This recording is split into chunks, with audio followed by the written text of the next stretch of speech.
market, and India then benefits a great deal as well. But let's get a little bit more specific in terms of the India-US trade deal, what India will not budge on. Now remember, in as much as Trump pushes and India wants to meet them halfway, there are certain issues we cannot budge on, which is why the possibility of a mini deal is what we're looking at this stage. What America wants as an export of genetically modified corn for ethanol use in India. What is our position? Genetically modified crops are banned. So what America therefore wants is they want to bypass food safety concerns by limiting it to fuel. In other words, genetically modified fuel, genetically modified crops which generate fuel. They say, okay, fine, you have concerns on food items, let's limit it to fuel. However, if that is to take place, for example, in blended fuels, which is what we are talking about over here, then the domestic corn producers in India may be hit. So that's a cause of concern. Will they find a way around this? What America wants to bypass some of our concerns is, as I mentioned, to limit it to fuel. India stands, sugar mills fear losing ethanol market share. So it's the entire issue of ethanol. If ethanol was to come into India, as America suggests it might come, then it could have an impact on India. So America wants to sell fuel-grade ethanol to India, but we already have an ethanol program which supports Indian farmers. If there is cheaper ethanol which comes in, then that becomes potentially problematic for India. The goal is fuel independence, not a reliance on imports. Ethanol and the entire program over there is something which the government has worked on for a while. So only non-fuel ethanol imports, right, could be allowed, is what India's stance presently is. Let's go to the next set of points on what America wants. They want an open market for genetically modified soybean and protein-rich soya cake. India says that genetically modified soya is allowed only as oil, not as bean or as feed. So, these are technical issues, but again, the impact on India's farmers, it's huge. It is politically huge. The livelihood of farmers potentially impacted. So India wants to protect Indian farmers in the states that I mentioned over there, MP, Maharashtra and Rajasthan, when it comes to genetically modified soybeans, which America wants. Another concern is that, the price of soya, for example, in India, domestic soya prices is already below the minimum support price. If the market were to be flooded by imports from America, then that potentially gets even worse for our farmers. The next set of points that we're looking at over here is, again, what India will not budge on, and I dare say that this might be the toughest issue to find common ground. America wants to access India's gigantic dairy market, sell us dairy products. However, India has high tariffs, but again, that is to protect our domestic dairy, our domestic dairy farmers. It very much the bedrock of what all of us survive on, dairy at so many levels. America wants to remove bans on imports from cow-fed animal products. This is a culturally sensitive issue. I'm going to spend a few moments to talk about this. At the moment, America, whenever there is an agricultural import, the worry therefore is, what is that dairy import which is coming in? Are there, for example, cow-fed animal byproducts which are a part of the dairy items which America wants to sell India? Now, obviously, if it is a dairy item which has been cow-fed, then that becomes problematic for India because of our deep cultural and religious reasons behind import restrictions in this area. That is not something that can ever change. And I think America would need to understand that. That's obviously politically untouchable, not just in terms of protecting farmers, but in terms of our culture, our traditions. You cannot have dairy items which have potentially relied on cow-fed animal byproducts. All right, so that's perhaps one of the biggest issues. Let's take a look at the. Let's go straight across now to Mukesh Aghi, President and CEO of USISPF. Mr. Aghi, thanks very much for being with us. Now, we've seen America already starting to announce, what Japan, 25% tariffs with Japan. Is there an expectation that with India in the next, couple of minutes, couple of hours, we could see the trade deal being rolled out?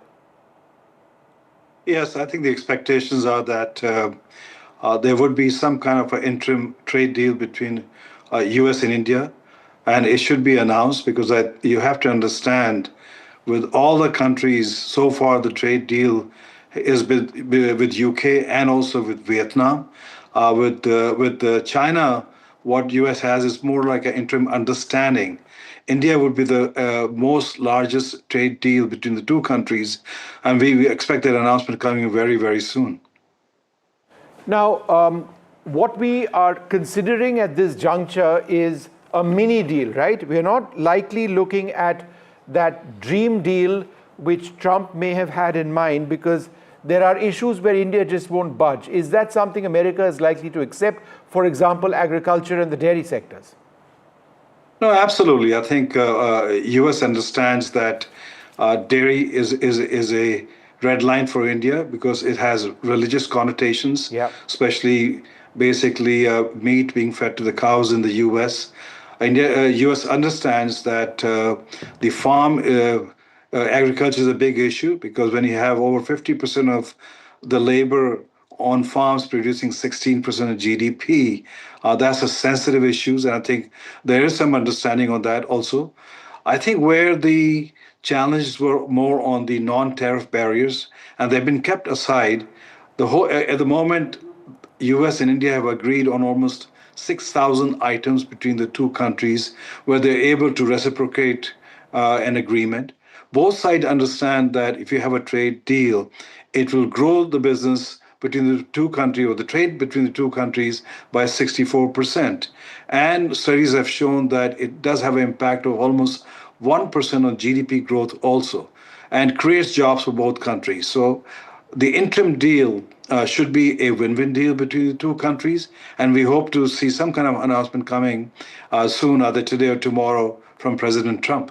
Mr. Haki, the fact that Donald Trump today said that there'd be a 10% tariff burden on nations affiliated with BRICS, India, of course, a key member, a founder member of BRICS, therefore, that's a hurdle, isn't it? It just suddenly popped up. Yes, we were surprised, and but I don't think that should come in because you make statements and you make statements for the sake of making statements. And I don't think that should come into the trade discussion because both sides have been working since January with sincerity to make sure that there is a reciprocal agreement between the two countries and a win-win agreement between two countries. And so I think it is important that U.S. is not only looking at trade between the two countries, is looking at geopolitically also, because if you put 25% tariff on South Korea and Japan, and then have a large tariff on Chinese goods and on Vietnam, then U.S. companies are looking at India as an alternative site, not only just to manufacture but also market access. Mr. So from Haki, that perspective, just so that I get an understanding from you, you're speaking about South Korea and Japan, 25% tariffs levied on Japan, for example, one of America's biggest trading partners. Was that largely expected? Was there a reluctance on the part of Japan to budge from the position that they've typically held when it comes to several sectors of their economy? Well, I think the main area was on the auto components, yes, and auto cars, yes, itself. Yes. There was absolutely no sense of discussion. They just broke down. Whereas in the case of India, said, let's find a solution, let's find a common ground, and they focus on trying to structure a win-win deal, whereas there was a breakdown with Japan. Yes, it's an ally, it's a treaty ally, so is South Korea. But you have to understand that the approach taken by Prime Minister Modi and the administration was, let us find a common ground, let us find a win-win value proposition that's going to help both countries. And that seems to have worked very well for India. Rishabh Bhatnagar from NDTV Profit joins me at this stage, my colleague. Rishabh, just fill us in for the benefit of our viewers in absolutely simple terms, right? What are some of the low-hanging fruits over here which India and America can agree on, and therefore what might be cheaper for you and me should we get the opportunity to buy these items? What might be cost-effective for America when they import items from India, and which items would those be? Right, Vishnu. Firstly, as part of this interim trade deal, the ambit is expected to be pretty narrow. It's only expected to cover goods. We can only expect very specific custom duty reductions on certain sectors, on certain goods.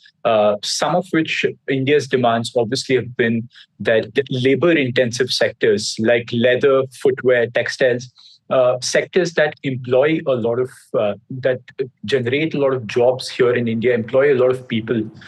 Those should be protected, and India should get sustained preference versus other manufacturing economies in this region. So, for example, a Bangladesh, a Thailand, or Vietnam, India wants to be preferred over these economies when it comes to manufacturing, so that more of these things come. So, therefore, India should then bat for lower tariffs on these as well. So that is something that should get cheaper going into the US from India. Talking about goods that might come in, India can actually sort of cut short tariffs on certain key goods, on certain key agri goods as well. That is something that has been a pain point so far, as we've seen. But certain nuts or certain fruits like apples, walnuts, stuff like that, India can actually concede ground there because we almost entirely rely on those exports coming in from the US as well. So these are some of the things that might get cheaper. These are some of the focus areas of this mini trade deal or this interim trade deal that we are looking forward to. Other sticky points, other discussions and red lines might be picked up on later. September or October is when we expect the first big tranche of this deal to come out, and then a full deal at least a year later. So that is what we are looking at right now. Mr. Agi, I'll ask you the sort of same question which I asked my colleague Rishabh. You know, fruits, walnuts, whiskey as well, some of the areas, American bourbon, which might get cheaper potentially in India. What about the EV space? Because we protect our EV industry, right? America wants some of those duties to come down. What are some of the areas where things might get cheaper for us in India as a result of many more American items coming in?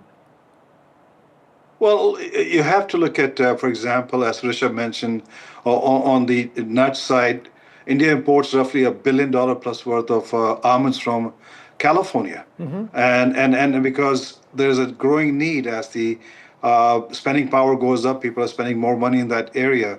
So you will see some of those stuff getting cheaper itself.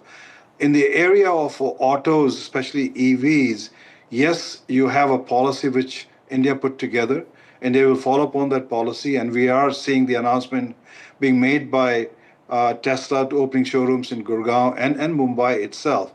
So, but the overall impact on the consumer side, I don't see much because India does not import much consumer items from the United States.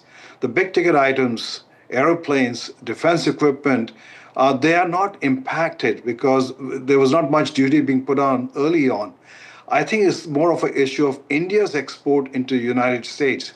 When you look at gem and jewelry, which is almost a $9 to $10 billion worth of export, that's where India is focused on, to making sure that the labor intensive does not get impacted. And what we have seen, the numbers last 3 months, even with 10% duty, those exports are still going up in the United States. So that means Indian goods are quite competitive. But more important is I think India has to look at its neighbors, for example, China and Vietnam, because that's where the US companies' manufacturing is. If India can maintain 10% and these countries are at 20, 30%, then there'll be incentive for US companies to move their manufacturing into India so they can export from India into the United States. So it's not just about basic tariff, how it impacts the consumer goods. It's also impact on geopolitically on the and also on the supply chain. What about the Indian pharma sector? How is that? How is the Indian pharma sector closely watching what's happening in terms of these announcements when they do happen? Well, 40% of the prescription drugs in the United States come from India. And with the current budget cut on Medicaid and Medicare, yes, drugs will get much more dear in the United States. So I think from political perspective, it won't be right on the part of Trump administration to put more tariff on those goods because that's going to impact their vote bank itself. In fact, we are encouraged to see how you can bring in more critical drugs, just like cancer treatment drugs from India, into the US. So there is a discussion going on as to how to manage that. But overall, Indian exports of pharma goods into the US basically subsidizes and supports hundreds of billions of dollars in savings to the US government. So I don't see that direction being picked up and a massive amount of tariffs being put on pharma goods coming from India. This is not really related to this, but there is a lot of rhetoric from Donald Trump about the need for American companies to take their business, in some cases, out of India. I'm talking about Apple, take it back to the United States. India is doing quite well. We're a strong country, he says, but bring your business back over here. Now, that's all very well for the US president to say that, but then Apple moved in many ways out of China, came over here. They believe that their work is best done in India. If you've got a US president saying, no, move it back from India, right back to America, where does that leave the trade equation between both countries and the possibility of India sort of bringing in or continuing to have world-class American companies and manufacturers? You have to understand a CEO has a fiduciary responsibility to shareholders. On the average, it's 60% cheaper to manufacture goods outside the US. In the case of Apple, if you move and start manufacturing in the US, the cost of iPhone will go up to almost $3,500, and no consumer is going to pay for that kind of money. Whereas if you manufacture in India and still pay 25% duty, it's still cheaper from that perspective. It is important to understand that the movement of US companies into India is not just about manufacturing in India for the US, but it's also about going after domestic market. Today, Apple has almost $8 billion revenue in domestic Indian market itself. And we're seeing more and more of those companies coming in from that perspective. So yes, a president can say, move back your manufacturing, but we don't have the labor. We don't have the cost efficiency in the US to deal with that kind of manufacturing. Today, we have almost 400,000 shortage of manufacturing workers in the market today. So I think companies will struggle. And what we will see is more of a trend where you will see high-end manufacturing moving into the US, but overall manufacturing will stay outside the US for international market and also for the US market itself. And so, and a classic example is the semiconductors. US is focused on building semiconductors which are 7 nanometers and below, and India is focused on 15 and above. So there is a partnership. I said this is where Atmanirbhar Bharat and Make in America works very well for each other. So I think you'll see some kind of a balance coming in as far as not moving all manufacturing into the US. All right, Mr. Agi, be with us. I've also got Ashok Malik with us and Rahul Ahluwalia. Rahul is the founder director of the Foundation of Economic Development. Ashok Malik needs no introduction, partner and chair India at the Asia Group. Ashok, let's look at it from a broader geostrategic standpoint right now. Trump is playing hardball. He's known to do that. All of a sudden, there's this BRICS announcement where he says that if you are a member of BRICS, then a 10% additional sort of tariff comes into play. That really comes in the way of achieving what India and America were likely close to achieving, right? No, look, to be honest, as Mukesh very correctly said, he does have a tendency to react to the headline of today, and the BRICS summit was the headline yesterday. Yes. Various members of the Trump administration have said that they will act against BRICS if BRICS adopts a non-dollar currency as the reserve currency of the world. India has made it clear on numerous occasions. Foreign Minister or External Affairs Minister Jaishankar has said this at least twice in my recollection, that India has no such desire. This is something the Chinese have proposed, something the Russians have spoken about. India has not. So I don't see a BRICS-wide tariff coming in. If certain BRICS countries undertake certain measures that Trump sees as inimical to American interest, he might impose extra tariffs on them. But unless BRICS as a collective moves against American interest and comes up with a non-dollar reserve currency, which India has said it has no intention of doing, I don't see a BRICS-wide tariff coming, to be honest. That apart, there is the rhetoric of the trade negotiations. He is playing hardball, but not just India, with many other countries. But quite honestly, the fact is India started negotiating not a tariffs agreement, but a trade agreement much earlier than many other countries. And it's one of the few countries which is actually negotiating a trade agreement in a structured and layered way, in a sequential way. You're starting with goods and customs duties on goods. You're moving to further supply chain integration, and then, of course, the big question is of digital trade, which is where the future really lies, including the future of the American economy. Right. So this is going to be a 2 or 3 stage process. The trade deal that will hopefully get announced today or tomorrow, if it does, is tranche 1A. Then we'll have tranche 1B, and then we'll have tranche 2. So it is the beginning of a long process. And what can we import from the US? Yes, we can't import lots of agricultural goods. We can't import lots of dairy, though I suspect we can import some types of cheese. But yes, we can import pecan nuts, we can import almonds, we can import fruit. We can also import and get access to many commodities, including certain types of steel, certain types of metals, certain types of chemicals, which can actually assist Indian competitiveness. And in terms of what India can export, frankly, it all depends on where our tariffs sit vis-a-vis 2 countries, China and Vietnam. If we have a substantial advantage over those 2 countries, then in certain areas, electronics, textiles, footwear, shoes, and sports goods, we can get manufacturers and supply chains to move to India to take advantage of that tariff differential. So there are opportunities here. All right. Rahul, the point that both Mukesh Aghi and Ashok Malik were talking about, India's relative position vis-a-vis a country like, let's say, Vietnam. Would we, in a sense, be hoping that we are better placed than Vietnam to make us more competitive in the American market? Very much so. I think that is going to be one of the key elements. I think when we do our analysis, we discover that India as a market is about 10 to 20% more costly to manufacture in relative to Vietnam, relative to China, because of scale reasons, because of ease of doing business reasons. And a tariff that is lower than Vietnam or China would offset that disadvantage. It would allow companies to shift here. So it's a very important thing for us. And Rahul, if we were to look at a mini deal now, and that's what everybody seems to suggest, what would that mini deal be? And everyone on this panel is holding out hope for a mega deal. If there were to be a mega deal, we've identified so many areas where we have problems, then what would that mega deal constitute?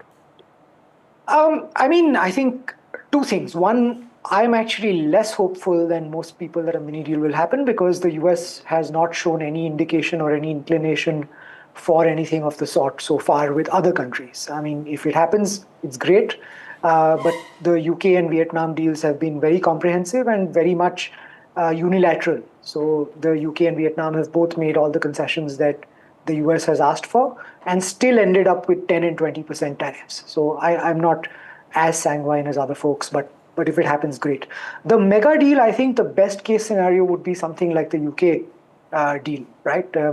Where we made some concessions on auto and the UK made lots of concessions on labor-intensive sectors, the kind of sectors that Ashok was talking about. And that's a very, very positive deal for us because we are very strong in those sectors. And I don't expect that Indians are going to line up to buy British cars anytime soon. And it's the same story with the US. So Tesla is possibly the only car manufacturer that will be able to sell anything in India. And aside from that, it's all advantage India. All right. Mr. Aghi, if I were to ask you about what the potential contours of a mega deal could look like, what would that be to you? It's difficult to say that because we have a lot of red lines between the 2 countries. Obviously, India can't open up its dairy sector. It can't open up its agriculture sector. And one of the largest exports of the US is agriculture. So I don't see a mega deal happening, but I do expect some kind of a deal taking place beyond interim deal where both countries feel that they can drive job creation, drive economic GDP growth between the two countries. And I think you have to understand these trade deals are also our geopolitical implication. Why is it that U.S. has put 40% tariff on Vietnam for goods coming out of China as transit into Vietnam and coming to the U.S. because it's trying to, in the long term, choke the China supply chain coming to the U.S. So I think the mega deal would be, from our perspective, is if India can have enough advantage to be able to move manufacturing from Vietnam, Cambodia, and China into the U.S., in India, and to be able to provide cost-effectively these goods to the U.S. market. And we are seeing that. I think if you look at gem and jewelry, which is, as I mentioned earlier, a $9+ billion export from India to the U.S. itself, or even on 10% tariff basis, that their exports have gone up by 15%. So I think India can adjust to the environment and still be efficient. We just need to fix our basically logistics supply chain domestically from a cost perspective, ease of doing business, and India can compete on a world platform then. Ashok, just briefly to talk about the larger geopolitical implications. I won't get into the broader strategic relationship. We can talk about that some other time. But there seems to be this fundamental difference between America and India on, we want to make in India. We have a model of Atmanirbharta. We invite other countries to come in over here. In the case of America, we've got, for example, Boeing, Lockheed Martin, Apple, just off the top of my head, doing great business over here in India. But Donald Trump is absolutely clear. It has to be back to make in America, make America great again economically too. It's not, what I'm asking you is not directly linked to a trade deal between India and America, but isn't this fundamental difference in vision, something that's problematic towards each country achieving what we both seek? Vishnu, it's been 6 months or thereabouts since Trump came to power, and obviously he's playing hardball. He's front-loading all the tough arguments. Now, if you look at Boeing, for instance, Boeing is chock-a-block with orders from India, from many Indian airlines, from other airlines. It's really chock-a-block with orders. It's not being able to supply those planes because it has supply chain issues back home. It has factory issues back home. It has labor issues back home. It needs to diversify part of its supply chain to other countries, including to India. So, and that will, of course, help American company, an iconic American company, sell more planes worldwide. So eventually, as Mukesh said, America needs to decide what it should make and what it need not make. Cutting-edge chips, America will make. Legacy chips, it need not make alone. It can diversify, it can make some at home, it can diversify some to trusted partners. I do believe behind the rhetoric of getting trade concessions in the immediate aftermath of taking over as president, there will be some sort of a middle ground that will come in. Okay. Whether that will come 6 months from now or 1 year from now, I don't know. But quite honestly, this sort of trade and tariff unilateralism is not sustainable even for the American economy. Rahul, final question to you before I move on to my next topic this evening. India and the US have set some massive targets on bilateral trade. When we saw the initial numbers, they seem to be quite unrealistic. And perhaps those numbers will never be achieved. But how important is a trade deal between India and America to come close to those aspirations? It's difficult to overstate the importance, honestly. The US is the largest economy in the world. It's a very advanced economy, and therefore it's a very complementary economy for India, which means that the stuff that we can make cheaply and easily, they cannot. And similarly, the stuff that they can make cheaply and easily, we cannot. And for these reasons, a trade deal is very, very beneficial to both countries. It is very important. The US is also the most dynamic advanced economy on earth. Europe, UK, all of these countries have been stagnating broadly for the last 15 to 20 years. The US today is almost double the per capita GDP of these countries, whereas just 15, 20 years ago, it was almost 80%. These countries were 80%, so they're very close. So the US is very, very important. I would not overstate the importance. We should try our very best to achieve a mutually beneficial trade deal with them. All right, Mr. Mukesh Shaghi, Ashok Malik and Rahul Ahluwalia, thank you all very much for joining us. We're still waiting for that agreement to be announced at any time now. My colleague Disha has got her tentacles into what the White House may be thinking, perhaps even Donald Trump, apparently on the hotline with Trump right now. So do we have any idea when this deal is going to happen? So far, we don't have a lot of indication. What we do know that he's announced the first couple of countries, the letters to the first couple of countries, which is Japan and South Korea, imposing a 25% tariff. Now, in terms of what this really means, for Japan, it automatically means that the tariff rates are back to what they were on April 2nd when Donald Trump announced those Liberation Day tariffs. And this was again expected because talks between the two countries weren't going very well.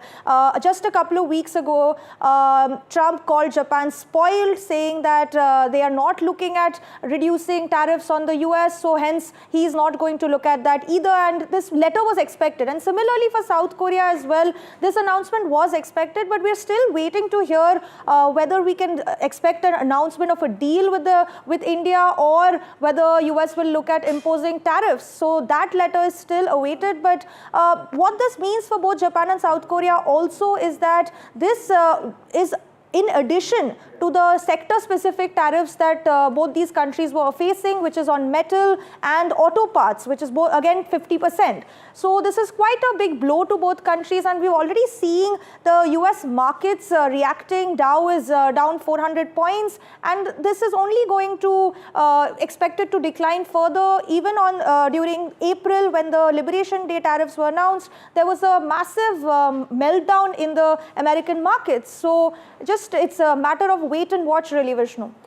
All right, Disha, thank you very much for joining us with all of those details. We're going to be looking very, very closely in the next while on what actually holds for that deal. Let's wait. Let's see what happens in the next couple of hours. We're going to move on now to our next big story. Well, as every day passes, more details are emerging on the role of Pakistan in the 26/11 terror attack, India's worst terror attacks. Remember, 166 people lost their lives in Mumbai. Now, there is an interrogation of Tahawoor Rana, who was extradited to India from the United States, which is now revealed, and we've got a couple of those key points up right now. A, that he was a trusted figure in the Pakistani military. Trusted to the extent that he'd been sent to Saudi Arabia in a secret mission by Pakistan during one of the Gulf Wars. Rana was in India in November 2008, just 5 days before the attack. He left for China via Dubai. Just before the attack, he knew three key Pakistani officials, Sajid Mir, Abdul Rahman Pasha, and a Major Iqbal, all accused of planning the attacks. He actively coordinated the attack with the ISI, that's Pakistani intelligence, and the Lashkar-e-Toiba. He worked closely with David Coleman Headley, another prime accused in the case, who remains in the United States despite India's best efforts to have him extradited as well. Rana has told the police that David Coleman Headley, that man over there, very few pictures of him, attended 3 Lashkar-e-Toiba training camps in 2003-2004. So in terms of what the new details we have at this stage actually mean, we've got two great guests with us, P.K. Jain, former additional Director General of Police of Maharashtra, and Ankur Chawla, the author and a survivor of 26/11. I'd like to thank you both for being with us. Mr. Jain, let me come to you first. The fact that he was entirely linked directly with the Pakistani establishment, including 3 specific people who have now been named, indicates what about Pakistan's involvement in 26/11? Vishnu, good evening. Thank you very much for having me here. Well, involvement of Pakistan, the government, the army, and the ISI is now absolutely crystal clear. It was crystal clear. That is why the Indian government has been making efforts since 2018-19 to bring this man back to India so that he can be questioned and some more light can be thrown on the conspiracy that went on behind it and how it was executed. And who are their assets even today in this country, because we have no dearth of, Jechans in this country. So unfortunately, it took a long time. It took a long extradition process, and which finally culminated in 2025. This man he was working for the Pakistani army. He was a doctor captain, and from there he rose the ranks. And then from there, when he was discharged from the army, and that too apparently was for a mission, he was, as you very correctly said, he was sent to the Middle East. And from there he went to Europe. From there he went to America, where finally he got convicted for certain other offenses. In addition, this implication and into the execution and planning of the attack on India also it came forth, and he was prosecuted. Finally, after he has completed that sentence, he has now been handed over to the Indian authorities. Pakistan, this was I was on a show earlier. This particular operation of Pakistan was not a terror attack. It was a very well calculated, attack on the India by the Pakistani defense forces. Sure. The very fact that it was so, the operatives were so well trained. They were trained not only in the warfare. They were not only trained in taking hostages, how to use the weapons. A whole lot of planning went into the attack at various places in Mumbai. Okay. Ankur Chawla, what we now know is that Tahawur Rana was in India just 5 days before the attack. Curiously, he left for China via Dubai just before the attack. So these linkages are now coming out, this sort of detail. Just before the attack, he was here. There was initially the sense that, he was in the United Kingdom. He'd set up an agency over here. He was helping to facilitate the movements of David Coleman Headley, who was actually doing recce. But the fact of the matter is, just 5 days before, 26/11, this man was in India as well, apparently talking to people in some of the areas where the terrorists struck. Actually, he was not only collecting information. Half a second, Mr. Chawla, I just wanted to take that to Mr. Chawla. Mr. Chawla, go ahead with your thoughts on this point. Yeah. No, see, I completely agree that, and I think this is something which was always known, that this kind of attack cannot be planned overnight. And this is not, something which is spontaneously done. So obviously there is a great amount of planning which has already been done. As a matter of fact, we always knew that Pakistan has been involved. So, every single fresh revelation obviously touches the wounds, of people like us who have been, very closely been attached to the attacks. But I think what else as a claim do you require now? I mean, it's literally on the paper, it's literally on the ground. I think this is the time when we feel that, there is a huge, requirement of, let's say, a global accountability.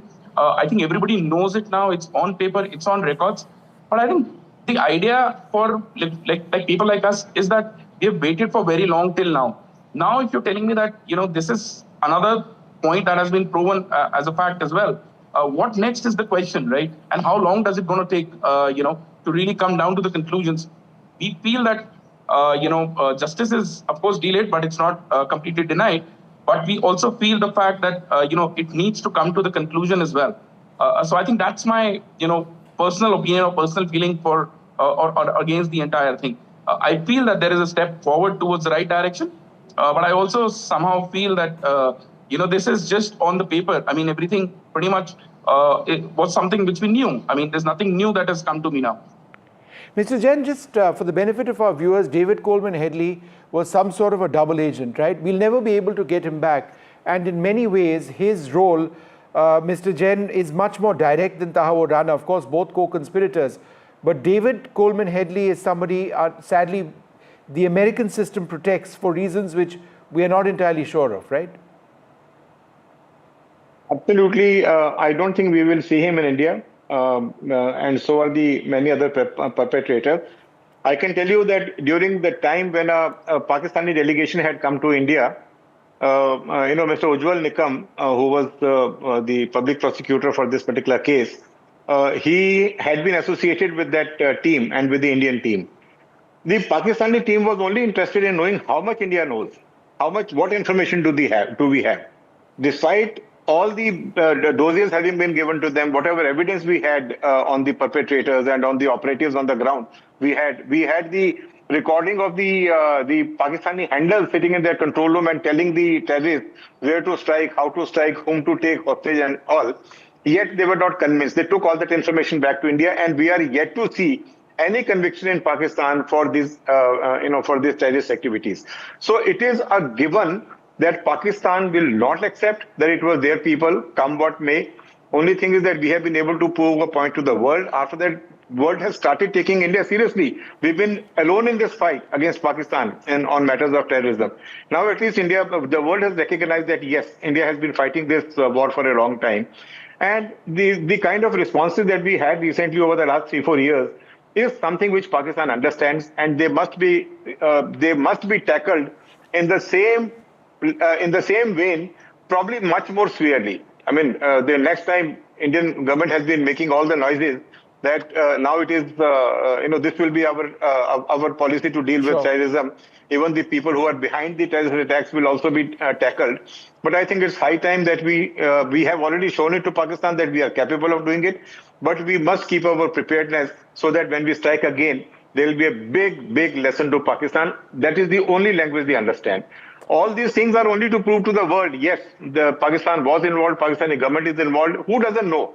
Despite all this, despite Pahalgam, despite what we did to Pakistan, yet Americans are coming forced to help Pakistan with their financial aid package. They have their own compulsions. They want to play one against the other.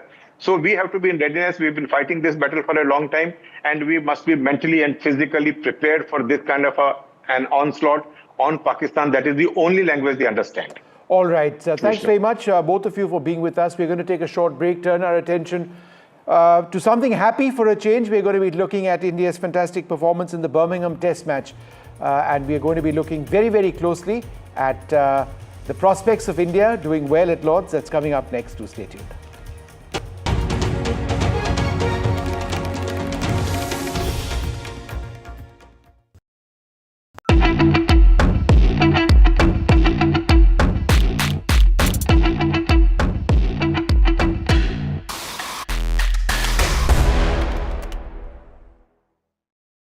Pressure on the Indian Air Force to get fighters, forget about stealth aircraft. The Indian government has made it clear that we're going to bet on the AMCA, which is India's own fighter. But getting these 4.5 generation fighters like the Rafale, which you've already sunk an enormous amount of money into, even the Indian Navy has signed on for them recently, and there are still these delays. But with this announcement, Vishnu, and that's my next question now, I'm wondering whether this means that things are much clearer as far as the MRFA, or we still can't jump the gun on that. I know as far as Indian procurement is concerned, nothing is over until it's over, right? Nothing is over until it's over, especially when the Rafale is theoretically competing against American fighters like the F-15 Eagle II. Yeah. You've got Putin's Sukhoi 35s. You've got the Typhoon theoretically as well. So it ain't over until it's over, and I completely agree with you on that. But by putting out this partnership, and this is not an MOU, this is an agreement which I'm assuming is going to fructify into a joint venture. Yeah. 2028 is when the first fuselages will roll out. Which again, I'm assuming means that work begins now. 2028 is 2 years away. That's like more than just a foot in the door? No, I would suggest that they are leading in this competition. Yeah. All the Indian Air Force officers that we speak to, and they couch this language carefully, so I'm going to be responsible in how I report this. They say that they've had an exceptional experience with the Rafale. The Rafale is the aircraft of choice for them, but they will go through this process. It is a legal process. It goes down to pricing, tendering, terms, capability of the aircraft, relevance, weapon systems, integration with Indian weapons, and all of that, and then a decision will be taken. Now, we had that same language when you stated in 2018, 2019, same language. We've heard this before. 2025, nothing has changed, right? However, we've got 26 naval Rafales as well. We will be acquiring them from a few years down the road as a special arrangement. We're getting them starting out in 2028, maybe a handful of them. But India wants 140, and the French would jump at that. Any defense manufacturer in the world would jump at that. Yeah. If our requirement is that, look, you can't let go of that. We need it now, or we're finally waking up to the fact that we need it as soon as possible.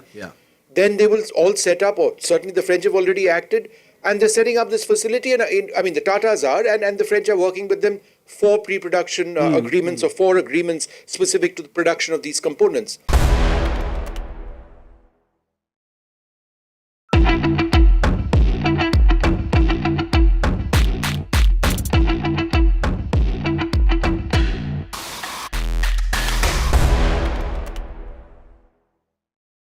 Vishnu, 9 years till the AMCA comes online, the Advanced Medium Combat Aircraft, which is India's own stealth fighter project. 9 years is an eternity in fighter technology, especially given what we've been seeing in the last few years, whether it comes to, drone tech, drone warfare, manned, unmanned teaming, which we've spoken about in a previous episode, the sheer scale of the network and how it's becoming very much part of the future battlefield. I'm wondering whether 9 years from now, what we perceive to be a 5th generation aircraft is going to look like vintage stuff. And what's more, we want to crack a century on debut with our first stealth fighter. What are the chances of that happening? The number of technologies which you need to master. It's not just low observability, but reliability of the engine, integration of the GF414 engine onto that platform, if indeed that's the engine that's finally selected. The radar itself will be new build. We made a lot of progress as far as that is concerned. But weapons integration with the latest generation Astra missiles, presumably, all of that has to work. A stealth platform isn't just low observable, it's also got distributed arrays. In other words, it's got radars and other sensors, electro-optical sensors located across the platform. So that the pilot over there uses the aircraft not just as a fighter, but as a sensor.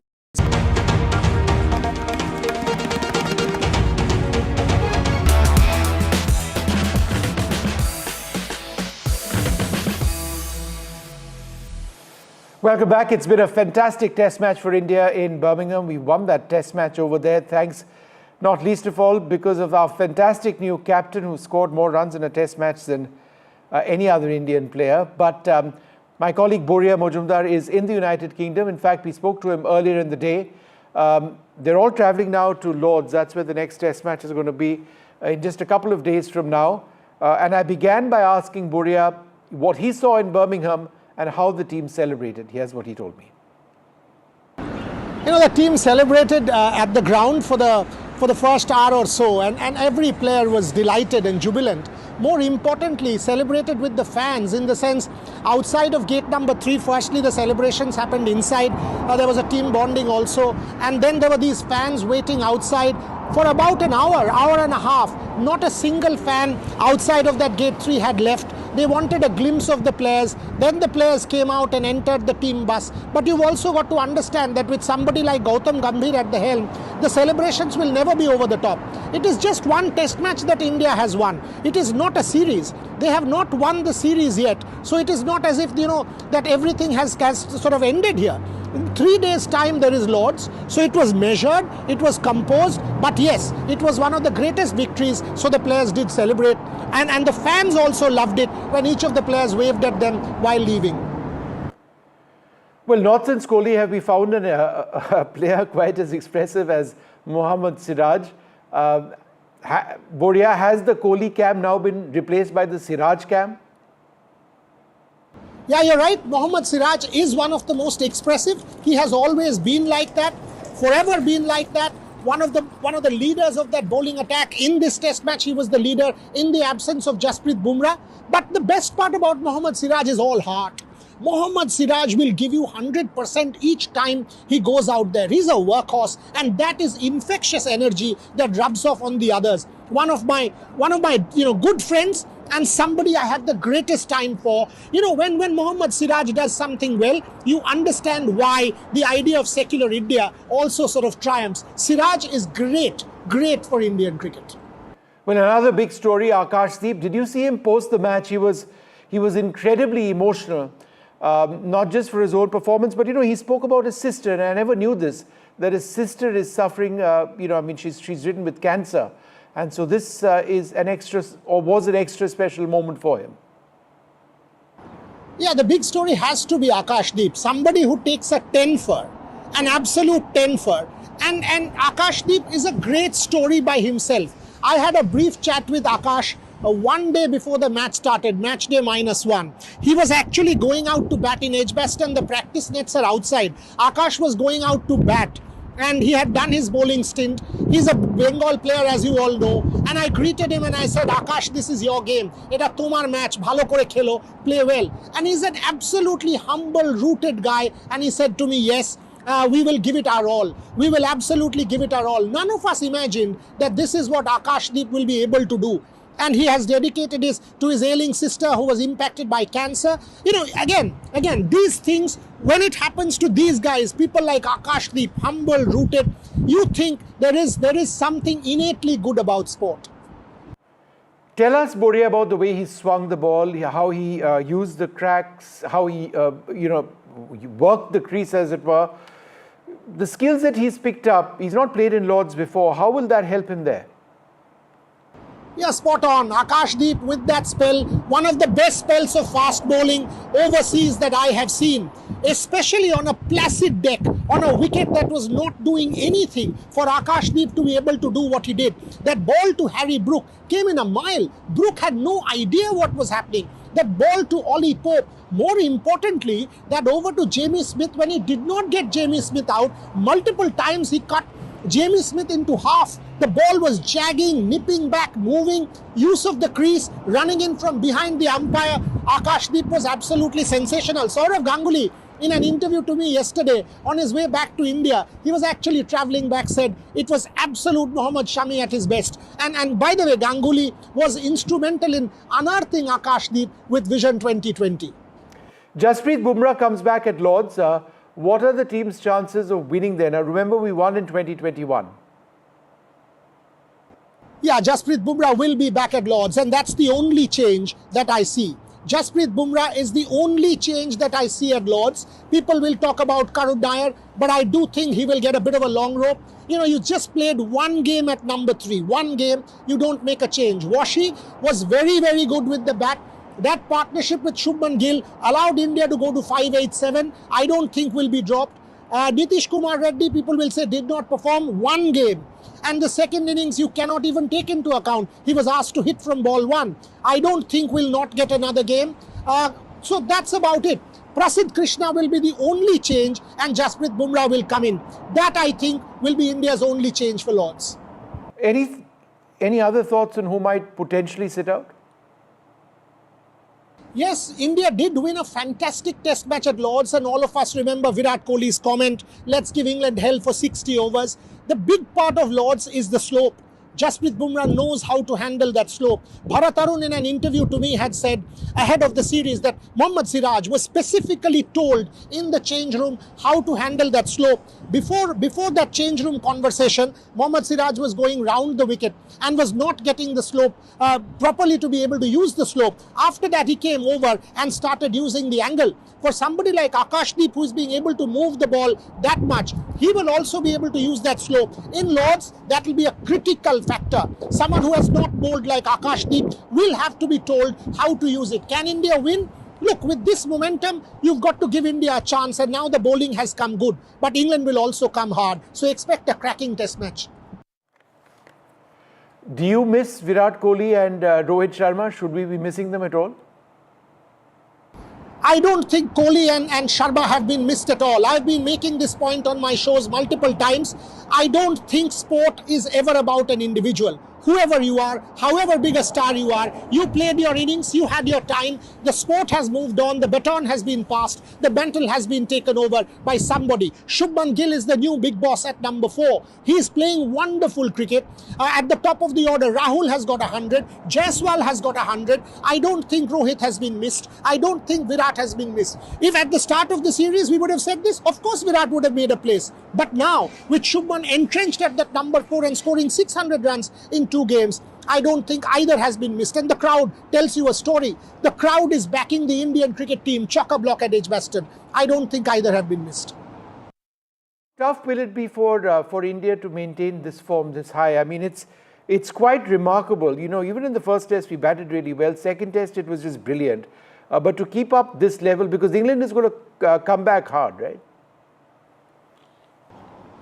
Will the team be able to maintain a high is a tough question to answer. This test match, India bossed from ball one. It was unprecedented 5 days of dominance. I don't see a team being able to do that overseas consistently. England will also come hard. It's a good side. Ben Stokes is smarting. They know that the wicket was a bit of a subcontinental kind of wicket, a point that Ben Stokes also made to one of the host broadcasters. So the wicket will be different, conditions will be different.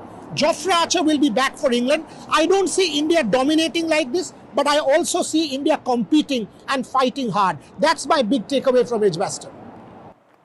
And given the way you saw this team, and I know I'm getting ahead of myself, but what's the harm in doing that? We journalists sometimes tend to do that. How hopeful are you of India reaching the World Test Championship final next year, right? Or in the summer of 2027? I think it goes that long. I think that's a premature question. Premature question to ask, can we win WTC? I don't think we should ask this. We've just won one test match. Stay humble, stay rooted, compete. Do your best, try and win the match at Lord's, try and win this series. Then you can think of WTC. To say at this point, can we play the WTC final is a premature thing to ask. All right, Boria, good to hear you. Thanks very much for being with us. We're completely out of time on Left, Right and Centre. From all of us here, good night.